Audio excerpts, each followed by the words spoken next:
I slammed my textbooks onto the study desk louder than I intended. So that's your decision? You're ditching me to study with Ryan instead? Sophia glanced up from her phone, caught between shame and stubborn pride. Alex, be practical. Finals start in 2 weeks, and Ryan's the top student. You know how critical these scores are for getting into graduate school. We've been study partners for 3 years, I said, forcing my voice to stay calm. We planned this weeks ago. She stood, smoothing her skirt with careful fingers. You need to be reasonable. This is my future. Ryan has connections with the professors. He knows exactly what material will appear on the exam. She paused, searching for words. You're smart, but you're ranked 15th. I need to think strategically here. Something cold and heavy settled in my chest. Strategic. Don't make this personal, she said quickly. These are just study sessions. You're overreacting. I gathered my books. You're right about one thing. I am taking it personally. Here's what happens next. You go study with Ryan, get all his notes, all his insights, all his professor connections. But we're finished, Sophia. Completely finished. Her eyes went wide. What? Over study partners? Alex, you're being ridiculous. No, I said, walking toward the door. I'm being clear. You made your choice. You picked rank over loyalty, strategy over 3 years together. That tells me everything I need to know about what I mean to you. Alex, wait, she started, but I was already leaving. Good luck on your exams, I said without turning around. You'll need it. I heard her call after me, saying something about overreacting, about being immature. But I kept walking. My roommate Tyler found me an hour later in our dorm room, textbooks spread across my desk. Dude, Sophia just texted asking if you're okay. What happened?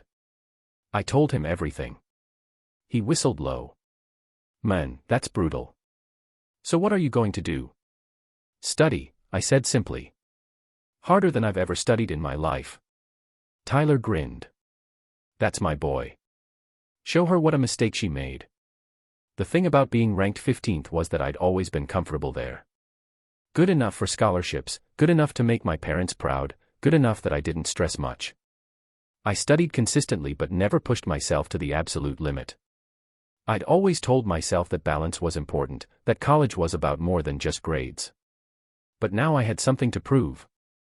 I started that very night. While Sophia was presumably at Ryan's apartment getting insider secrets to acing the exams, I was in the library going through every single lecture note from the entire semester. Not just reading them, truly understanding them. Professor Hayes's advanced microeconomics. Professor Kim's statistical methods. Professor Brooks's financial modeling. Professor Carter's corporate finance. 4 brutal courses that made up our final semester before graduation. I created a new study system. First pass, understand the concept. Second pass, apply it to problems. Third pass, teach it to myself out loud until I could explain it to a 5-year-old. Fourth pass, find the hardest possible practice problems and solve them without looking at solutions. My friends started noticing. Tyler would find me at 2 in the morning, still working through problem sets. Alex, man, you need to sleep. I'll sleep after finals. This isn't healthy. Neither is settling for 15th place. But it wasn't just anger driving me, though that was part of it. Something had shifted when Sophia made her choice. For 3 years, I'd been comfortable. Comfortable with my rank, comfortable with my relationship, comfortable with my future. Sophia's decision had shattered that comfort. In the wreckage, I found something I didn't know I had. Hunger. The first few days were the hardest. I'd gotten so used to study sessions with Sophia that doing it alone felt strange, incomplete. We had routines. She'd quiz me on definitions while I'd work through the math problems. Then we'd switch. We'd take coffee breaks together, complain about difficult concepts together, celebrate small victories together. Now those routines were gone, and I had to build new ones.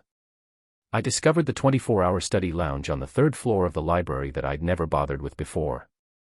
It was quieter than the main reading room, populated by the truly serious students. The ones who weren't just aiming for good grades, but for mastery. I recognized a few faces. Maya Torres, who was consistently in the top 3. Stephen Parker, who'd published undergraduate research. Amy Chen, who was already working with professors on grant proposals. These were the students who made rank 15 look like mediocrity. I set up my workspace in a corner desk and got to work. The first night, Maya approached me around midnight. "Alex, right? You're usually ranked 15th. "That's me," I said, unsure where this was going. "What brings you to the serious floor?" She didn't sound judgmental, just curious. "Trying something different," I said. She nodded thoughtfully. "Ryan's been bragging that Sophia dumped you to study with him. That true?" Word traveled fast in our department. "Something like that." "That's rough. Though between you and me, Ryan's ranked first because he's good at gaming the system, not because he actually understands the material deeply. He memorizes past exams, networks with teaching assistants, plays the academic politics game perfectly." "And you?" I asked. "How are you ranked 3rd? She smiled. "I actually love this stuff. Economics isn't just a grade for me. It's fascinating. The way markets work, the way incentives drive behavior, the mathematical elegance of it all. Most people study to pass. I study because I genuinely want to understand." That conversation changed something for me. I realized I'd been studying to maintain my rank, to meet expectations, to keep my scholarship. But I'd never stopped to consider whether I actually loved the material itself. That night, I started over. Not just reviewing for exams, but actually engaging with economics as a discipline. Why did markets clear at equilibrium? What were the deeper implications of information asymmetry? How did game theory explain real-world behavior beyond the textbook examples? I saw Sophia around campus. Of course, our department wasn't that big. She was always with Ryan. At the coffee shop, in the library, walking between classes. He was everything you'd expect from the top student. Perfectly organized notes, expensive laptop, confidence that bordered on arrogance. Ryan had a way of holding court in the study areas, surrounded by admirers who hoped some of his success would rub off on them. Sophia sat beside him, looking proud to be part of his inner circle. Once I overheard him explaining a concept from microeconomics to her. "See, the professor always structures the exam with a basic monopoly competition question, then an oligopoly question, then something mixing the two. It's formulaic. You just memorize the patterns and plug in the numbers."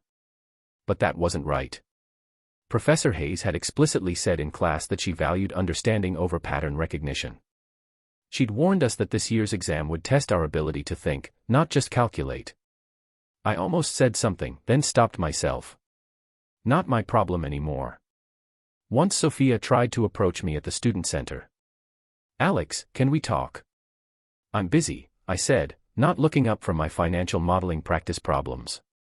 "5 minutes, please." I finally looked at her. "What do you want, Sophia?" "I want you to understand that this wasn't personal. I'm not choosing Ryan over you. It's just for the exams." "And then what?" I asked. "After exams, you want to go back to how things were. You want me to be your boyfriend again until the next time someone more useful comes along. That's not fair." "You're right," I said, closing my textbook. "What's not fair is thinking I'd wait around while you use people based on what they can do for your rank. What's not fair is 3 years meaning so little that you'd throw it away for some study notes. What's not fair is you standing here acting like I'm the unreasonable one." Her face flushed. "Fine. If you want to be stubborn about this, fine. But don't come crying to me when you see my name above yours on the results board." I smiled, but it wasn't a kind smile. "Looking forward to it." She stormed off and I went back to my studies. The weeks before finals became a blur. I barely slept, barely ate, barely did anything except study. My other friends started expressing concern, but Tyler defended me. "Leave him alone. He knows what he's doing." And I did. For the first time in my academic career, I wasn't just going through the motions. I was mastering the material. Every concept in microeconomics, every statistical method, every financial model. I didn't just know them. I understood them at a fundamental level. Maya became an unexpected ally. She didn't study with me. She was clear that she worked better alone. But we'd take coffee breaks together, discussing concepts at a level far beyond exam preparation. "You've changed," she observed one night. 3 weeks ago, you knew the material well enough to get an A. Now you're actually thinking like an economist. Is there a difference? I asked. Huge difference. Most students, even good ones like Ryan, they learn economics. They memorize the models, practice the math, understand the theories at a surface level. But they don't think like economists. They don't see the world through that lens. And I'm starting to. You're starting to, she confirmed. I can tell by the questions you're asking, the connections you're making. That's what separates the truly exceptional from the merely excellent. I started noticing it too. Walking across campus, I'd analyze the economics of the food trucks positioning themselves strategically near high-traffic areas. Watching students rush to sign up for popular classes, I'd see an auction mechanism at work.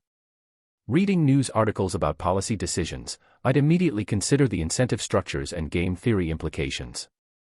Economics had stopped being something I studied and become a way I understood the world. 3 days before finals, I ran into Professor Hayes in the hallway. She was known for being tough but fair, and her microeconomics course was considered the hardest in the department. "Alex," she said, surprised. "Working late?" "Just reviewing, Professor." She studied me for a moment. "You know, I've been teaching for 15 years. I can always tell when a student is truly engaged with the material versus just memorizing for exams. These past few weeks, your questions in class have been different. Deeper. What changed?" I thought about how to answer. I guess I realized I wasn't pushing myself hard enough. She nodded slowly. "Sometimes we need the right motivation. Though I hope you're doing this for yourself, not just to prove something to someone else." "Started that way," I admitted. "But it's become something more now. I actually love this stuff, Professor. I never realized it before." She smiled. "That's what I like to hear. Good luck on the exam, Alex. I have a feeling you're going to surprise a lot of people."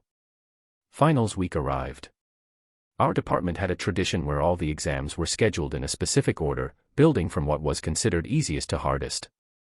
Statistical methods on Monday, corporate finance on Tuesday, financial modeling on Wednesday, and advanced microeconomics on Thursday. I saw Sophia before the first exam. She looked confident, relaxed even, sitting with Ryan and his study group. They were laughing about something, and I caught Ryan's smug expression as he said, "Remember, question 3 is always about regression analysis. Professor Kim never changes that format."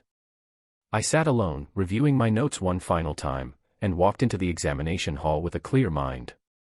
The statistical methods exam was exactly as challenging as I'd prepared for. 3 hours of complex problems, theoretical questions, and practical applications. I worked through each question methodically, checking and rechecking my answers. When I handed in my paper, I felt something I'd never felt after an exam before. Complete confidence. Walking out, I saw Ryan's study group looking less certain. Sophia caught my eye and quickly looked away. Corporate finance on Tuesday was tougher. Professor Carter had a reputation for trick questions that seemed straightforward but required deep understanding. But I'd spent hours analyzing past exams, understanding his patterns, and more importantly, truly grasping the underlying principles. There was one question that I could see was designed to trap students. It asked about optimal capital structure for a fictional company, providing what seemed like straightforward financial data. Most students would plug the numbers into the standard formulas and call it done. But I noticed something in the fine print. The company operated in a highly regulated industry with specific debt restrictions. The standard formula didn't apply. You had to adjust for the regulatory constraints, then consider the tax implications, then factor in the bankruptcy costs specific to regulated industries. It was a question that rewarded understanding, not just calculation. I spent 45 minutes on it alone, building my answer from first principles. Financial modeling on Wednesday was a marathon. 6 hours of building complex models from scratch, testing them against scenarios, and explaining our methodology. My hands cramped from typing and my eyes burned from staring at the computer screen. But every model worked. Every scenario passed. Every explanation was clear. The exam required us to build a complete financial projection model for a fictional company considering an acquisition. We had to account for synergies, integration costs, financing options, and risk factors. Then we had to run sensitivity analyses and create executive summary presentations of our findings. I practiced this type of modeling dozens of times over the past 2 weeks, but never at this level of complexity. The exam threw curveballs. Unexpected regulatory issues, market disruptions mid-scenario, changes in interest rates. Each one required adjusting the model on the fly. But I'd learned to build flexible models, ones that could adapt to changing assumptions. While other students were panic rebuilding their spreadsheets, I was just adjusting parameters and watching the results update automatically. I saw Sophia after that exam. She looked exhausted, stressed. Ryan was complaining loudly about one of the modeling problems. That wasn't in any of the practice materials, he was saying. How are we supposed to know they'd completely changed the format? Professor Brooks basically sabotaged everyone. Sophia caught my eye and quickly looked away. I could see the doubt creeping into her expression. 3 exams down and her strategy of studying with Ryan wasn't delivering the easy success she'd expected. Thursday came. Advanced Microeconomics. The final exam. The hardest course in our program. The one that separated the truly exceptional from the merely good. The night before, I barely slept, but not from anxiety. I was too excited. I'd spent weeks diving deep into microeconomic theory, not just learning it, but truly understanding it. I was ready to show what I could do. Professor Hayes's exam was legendary. 3 hours, 10 questions. Each one requiring not just knowledge, but genuine analytical thinking. No calculators, no formula sheets, just your brain and your understanding of economic principles. I arrived early and sat in my usual spot near the back. The room filled with nervous energy as students filed in. Ryan sat front and center, radiating confidence. Sophia sat a few rows behind him, looking far less certain than she had at the start of finals week. Professor Hayes handed out the exam booklets. You may begin. I opened the exam booklet and read through all 10 questions first. They were brutal. Game theory applications, market equilibrium analysis, welfare economics, information asymmetry. Questions that couldn't be solved with memorization. Questions that required you to think. Question 1 asked us to analyze a 3-player sequential game with incomplete information. Question 5 presented a market with externalities and asked us to derive the optimal tax. Question 7 described a labor market with signaling and adverse selection and asked us to explain the equilibrium outcomes. These weren't textbook problems. These were scenarios that required genuine economic reasoning. I smiled. For 3 hours I wrote. I drew diagrams, derived equations, explained assumptions, and constructed arguments. I lost myself completely in the problems, and when the proctor called time, I looked down at my booklet and realized I'd filled every page, answered every question, and done it with complete confidence. Question 10 had been the most challenging. It presented a complex market scenario involving multiple firms, product differentiation, consumer search costs, and strategic advertising. We had to analyze the market equilibrium, explain why it might be inefficient, and propose policy interventions with a detailed welfare analysis. I'd spent 45 minutes on that question alone, building a complete model from scratch, considering multiple angles, and producing an answer that I knew was far beyond what most students would attempt. It wasn't just correct. It was elegant. Walking out of that exam hall, I felt different. Lighter. Like I'd proven something to myself that had nothing to do with Sophia or Ryan or ranks. I discovered what I was actually capable of when I stopped being comfortable. Tyler was waiting outside. How'd it go? Good, I said. Really good. Sophia came out about 20 minutes ago.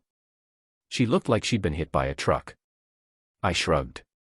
Not my concern anymore. Dude, I think she's finally realizing what she lost. She kept looking around like she was trying to find you. Too late for that, I said. Results would be posted in exactly 1 week. The department had a tradition of posting comprehensive final rankings on a public board in the main building along with individual course grades. It was old-fashioned, but the faculty believed in transparency. That week was strange. Without exams to study for, without the driving purpose that had consumed me, I felt almost lost. I slept for 12 hours straight the first day. Then I started thinking about what came next. I'd applied to several graduate programs, but half-heartedly. Now I went back and looked at them with fresh eyes. I updated my applications with my expected improved performance. I reached out to professors about research opportunities. I started planning for a future that wasn't comfortable, but challenging and exciting. Maya and I met for coffee on Wednesday. "How do you think you did?" she asked. "Better than I've ever done on anything," I said honestly. "That microeconomics exam, I've never felt more in my element." She smiled. "I noticed. You were completely absorbed." I finished 20 minutes early and looked around. Most people looked stressed, panicked. Ryan looked smug. "You looked like you were having the time of your life." "I kind of was," I admitted. "Is that weird?" "Not at all. That's how I feel when I'm really engaged with a problem. That's the feeling that tells you you're doing what you're meant to do." Sophia tried to talk to me twice during that week. Both times I politely but firmly declined. There was nothing left to say. The first time was in the dining hall. She approached my table while I was eating lunch with Tyler and some other friends. "Alex, can we please talk? Just for a minute." Everyone at the table went quiet, watching. "Sophia, I have nothing to say to you. Please respect that. I just want to apologize." "I don't need your apology. I need you to leave me alone." She stood there for a moment, tears forming in her eyes, then walked away. One of my friends whistled low. "Cold, man." "She made her choice," I said. "I'm just respecting it." The second time was worse. She caught me outside the library on Friday evening. "Alex, please. I know I messed up. I know I hurt you, but can't we at least talk about this?" "What is there to talk about, Sophia? You want forgiveness. You want closure. You want to feel better about what you did. I want to explain." "You already explained. You were being strategic. You chose Ryan because he was ranked first. You thought he was your ticket to better grades, better grad schools, a better future. You calculated the value of our relationship against the value of his study notes and found us wanting. That's not how it was. That's exactly how it was. And you know what?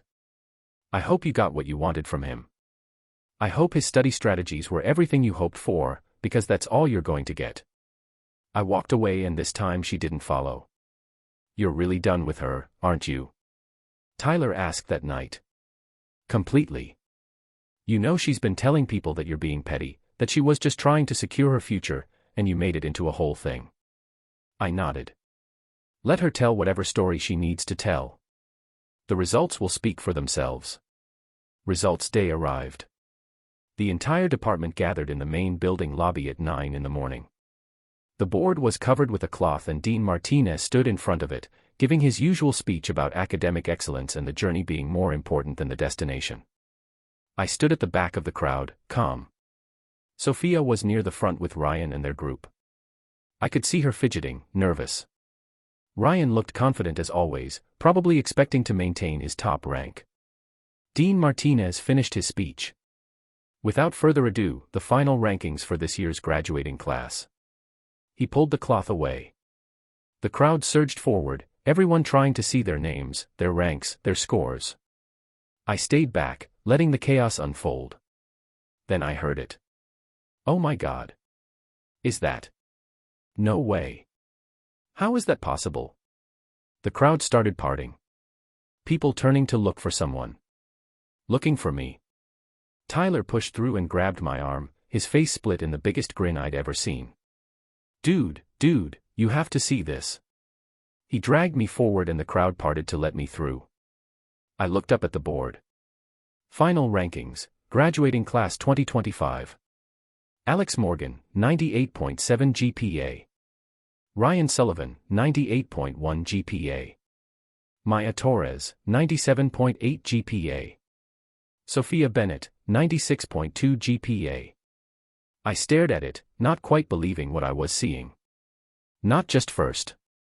Not just ahead of Ryan. But significantly ahead, with nearly perfect scores across all 4 finals. The individual course results were listed below. Advanced Microeconomics, Alex Morgan, 100%. Financial Modeling, Alex Morgan, 99%. Corporate Finance, Alex Morgan, 98%. Statistical Methods, Alex Morgan, 97%. I'd gotten the only perfect score in Advanced Microeconomics. The course where Ryan had been so confident. The course where Sophia had been so sure that Ryan's insider knowledge would make the difference. Professor Hayes appeared beside me. I told you that you'd surprise people, though I'll admit you surprised even me. That microeconomics exam was the best I've seen in my entire teaching career. Your analysis of the multi-firm equilibrium problem in question 10 was graduate-level work. Thank you, Professor, I managed to say. The crowd around me was exploding. Friends congratulating me, people I barely knew slapping me on the back, everyone wanting to know how I'd done it. Through it all, I looked across the room and found Sophia. She was frozen, staring at the board, her face white. Ryan beside her looked equally shocked, his earlier confidence completely shattered. He was staring at his second-place ranking like he couldn't process it. But it was Sophia's expression that told the whole story. The dawning realization of what she'd done, what she'd lost, what she'd thrown away. She'd gambled on Ryan being her path to success, and instead she'd thrown away someone who would have been there for her regardless of rankings. Our eyes met across the crowded room. I saw it all there. The regret, the shock, the desperate wish to take it back. She started moving toward me, pushing through the crowd. Alex, wait. Her voice carried over the noise, but I kept walking. Tyler followed me outside along with a group of friends who were still celebrating, cheering, making jokes about the look on Ryan's face. That was the coldest thing I've ever seen, Tyler said, laughing. And I am here for it. My phone started buzzing. Text after text from Sophia. Alex, we need to talk. I made a mistake. I should have believed in you. Please, can we just talk? I'm sorry. You were right about everything. I was so stupid. Please. I blocked her number. Maya found me later that afternoon in the library. Congratulations, she said, sitting down across from me. Though I'm not surprised. You earned it. Thanks. You too. 3rd place is amazing. She shrugged. I'm happy with it. More importantly, I learned a lot this semester. But you transformed. That's rare. Had good motivation, I said.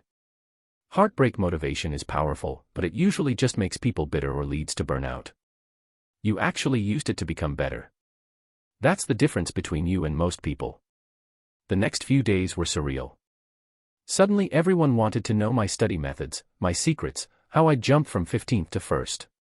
Graduate programs I'd applied to started reaching out, asking if I was still interested, offering better financial packages. One program I'd applied to as a safety school, a decent but not prestigious program, suddenly offered me a full scholarship plus a research stipend. We'd be honored to have our top-ranked student join our program, the email read. But the really exciting offer came from Professor Hayes. She called me into her office 3 days after results were posted. Alex, I want to talk to you about your future. Have you considered a PhD? I've thought about it, but I was planning to work for a few years first, save some money. What if I told you that wouldn't be necessary? She leaned forward. I've recommended you for a prestigious PhD program at Oxford. Full funding, generous stipend, and they're very interested. With your performance and your evident work ethic, you'd be an excellent fit. They're looking for students who can push boundaries, not just maintain them. Oxford. I'd never even considered it. It seemed so far beyond my reach, reserved for the truly elite students, not someone who'd been ranked 15th for 3 years. I don't know what to say, Professor. Say you'll consider it. I've already spoken with Professor William Clark there. He's doing cutting-edge work in behavioral economics and game theory. He read your exam responses, all of them. He specifically requested that I reach out to you. He read my exams. I may have sent them to him, she said with a small smile.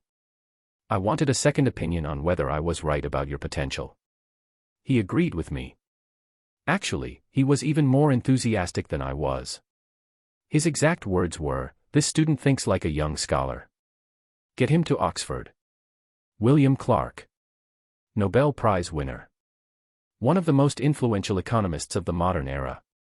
And a professor at Oxford thought I reminded him of a young scholar. I felt dizzy. When do I need to decide?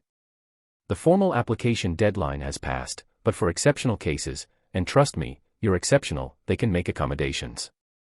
I'd need your answer within 2 weeks to get the paperwork started. Oxford. A full PhD at one of the world's top economics programs. Studying with leaders in the field. Research opportunities one couldn't even imagine. But it meant leaving everything I knew. My friends, my family, my country. Starting completely over in a new place. Then again, what was keeping me here? I saw Sophia one final time before I made my decision. She was sitting alone in the coffee shop where we used to study together. Against my better judgment, I went over. "Can I sit?" She looked up, hope flashing across her face. "Please." I sat down across from her. She looked different. Tired. Older somehow. There were dark circles under her eyes. "I've been trying to reach you," she started. "I know. Alex, I was wrong about everything. I should have trusted you. Should have been your partner. I chose wrong." "Yes," I said simply. "You did. Can we? Is there any chance?" "No," I said, not unkindly. "There isn't." Her eyes filled with tears. "Because I chose to study with Ryan. Because I made one mistake. It wasn't about the studying, Sophia. It was about what that choice revealed. You treated me like I was disposable, like 3 years meant nothing compared to a possible advantage on some exams. The moment something shinier came along, you were willing to discard me. I know. I know. And I've regretted it every single day, especially now seeing what you accomplished." "That's the thing though," I interrupted. "If I'd bombed the exams, if I'd stayed at 15th place, would you still regret it? Or do you only regret it because I came first?" She opened her mouth, but couldn't answer. "That's what I thought," I said. "You don't regret how you treated me. You regret that you bet on the wrong person." "That's not true. Sophia, I hope you have a good life. I hope you learn from this. But we're done. Completely, permanently done. I'm not angry anymore. I'm just finished." I stood up to leave. "Where will you go?" she asked quietly. "Oxford. Full scholarship for a PhD program. I leave in 2 months." I saw the final crack in her composure. Her face crumpled and she looked like she might cry. "That's amazing. Congratulations. You deserve it." "Thank you," I said. "And Sophia, Ryan came second. That should have been enough. The problem was never about being the best. It was about who you were willing to throw away to get there." I left her sitting there and didn't look back. The next few weeks were a blur of planning, paperwork, and goodbyes. I accepted Oxford's offer. I told my family, who were shocked but proud. I said goodbye to friends who promised to visit. But the most important conversation I had was with Maya. "So you're really going," she said over our final coffee together. "I really am." "Good. You belong there, with people who think like you do. What about you? What's next?" "Stanford accepted me for their PhD program. I'm heading west. Maybe we'll end up at the same conferences someday, presenting competing papers." "I'd like that," I said, and meant it. I started hearing stories about Sophia through the grapevine.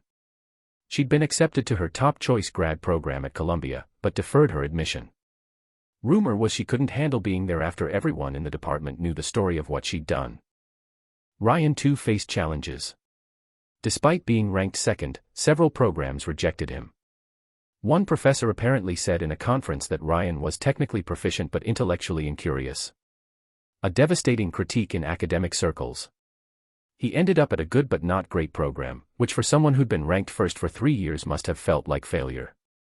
But that was their story now, not mine. 2 months later, Tyler drove me to the airport. Man, Oxford. You're really doing it.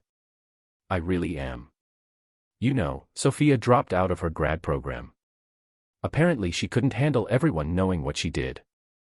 The story kind of spread. I didn't know, I said. I hope she figures things out. You're too nice, Tyler said. She screwed you over. And I used that to become better than I ever would have been otherwise. In a weird way, she did me a favor. At the airport, I posted one thing on social media. My first post in months. A picture of my acceptance letter to Oxford with a simple caption. Sometimes the best thing someone can do for you is show you exactly what you're capable of without them. Thanks for the motivation. Off to start the next chapter. Within an hour, it had hundreds of likes and comments, including one from Sophia, which I didn't read or respond to. But I heard later from Tyler that she'd commented, "You deserve this. I'm sorry for everything. I hope you have an amazing life." Too little, too late. On the plane, I thought about the past few months. The anger, the studying, the triumph, the satisfaction of proving everyone wrong, including myself. But more than that, I thought about what I'd learned. That comfort is the enemy of potential. That sometimes the people who hurt you are actually revealing your true strength. That rank doesn't define you, but how you respond to challenges does. My phone buzzed with a message from Professor Hayes. Spoke to your future advisor at Oxford. They're excited to have you. Make the most of it, Alex. You've earned every bit of this. I looked out the window as the plane took off, watching my old life get smaller and smaller below me. Sophia had made her choice. She'd chosen strategy over loyalty, rank over relationship, Ryan's guarantee over my potential. And in doing so, she'd given me the greatest gift imaginable. The motivation to discover who I really was and what I was truly capable of. I smiled, put in my headphones, and started reviewing the materials my Oxford advisor had sent. There was so much to learn, so much to discover, so much potential to unlock. And this time, I wasn't going to hold back.